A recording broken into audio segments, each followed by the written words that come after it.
ഇന്ന് റിലീസായിട്ടുള്ള കുഞ്ചാക്കോവിന്റെ ഏറ്റവും പുതിയ സിനിമയാണ് ഗിർ. ഒരു റിയൽ ഇൻസിഡന്റിനെ ആസ്പദമാക്കി എടുത്തിട്ടുള്ള സിനിമയാണ്. ജയിക്കാണ് ഈ സിനിമയുടെ സംവിധായകൻ. എസ്രയ്ക്ക് ശേഷം അതേ പാറ്റേൺ പിടിക്കാതെ പുതിയൊരു പാറ്റേണുമായിട്ട് വന്നിരിക്കുകയാണ്. ഒരു റിയൽ ഇൻസിഡന്റിനെ ഒരു ഹ്യൂമറസ് ആയിട്ട് അവതരിപ്പിക്കാൻ വേണ്ടിയാണ് ജയിക്ക ഈ സിനിമയിലൂടെ ശ്രമിച്ചിട്ടുള്ളത്. കുഞ്ചാക്കോവിന്റെ വെള്ളമടിച്ചിട്ടുള്ള ഒരു പെർഫോമൻസ് ഒക്കെ ഇഷ്ടപ്പെട്ടു. സുരാജിന്റെയും പെർഫോമൻസ് കൊള്ളാമായിരുന്നു. പക്ഷെ ഒരു സിനിമയെ കുറിച്ച് പറയുമ്പോൾ ഒരു ഹൈ മൊമെന്റ്സ് ഒന്നും ഇല്ലാത്തൊരു സിനിമയാണ്. സിനിമ കാണാൻ വേണ്ടി നമ്മൾ തിയേറ്ററിൽ കയറിയിരിക്കുമ്പോൾ എന്നാണ് തോന്നുന്നത്, ആ ഒരു ഫ്ലാറ്റ് മൂഡിൽ തന്നെയാണ് സിനിമ തീരുന്നവരെ പോകുന്നത്. എക്സൈറ്റ് ചെയ്യിക്കുന്നതോ അല്ലെങ്കിൽ നമ്മളെ വീണ്ടും കാണാൻ പ്രേരിപ്പിക്കുന്നതോ ഓർത്ത് വെക്കാവുന്നതായിട്ടുള്ള ഒരു മൊമെന്റ്സ് ഒന്നും ഈ സിനിമയിലില്ല. വെറുതെ നമുക്ക് കണ്ടുകളയാം. ചില മൊമെന്റ്സിലൊക്കെ നമുക്ക് കോമഡി വർക്കൗട്ടായി, ചിലയിൽ കോമഡി വർക്കൗട്ട് ആയില്ല. അങ്ങനെ പോകുന്ന ഒരു സിനിമയാണ്. പാട്ടുകളാണെങ്കിൽ പോലും സ്ട്രൈക്കിംഗ് ആയിട്ട് തോന്നിയിട്ടില്ല.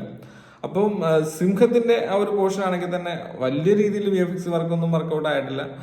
ഒരു കണ്ടു കളയാൻ പറ്റിയിട്ടുള്ള ഒരു സിനിമയാണ്. അപ്പോൾ പെർഫോമൻസ് വൈസ് ചാക്കോച്ചന്റെയും സുരാജിന്റെയും കുറച്ച് മൊമെന്റ്സ് ഒക്കെ ഉണ്ട്. അതർവൈസ് ഇറ്റ്സ് ഓക്കേഷ് ആയിട്ടുള്ള ഒരു ഫിലിമാണ് ഗിർ.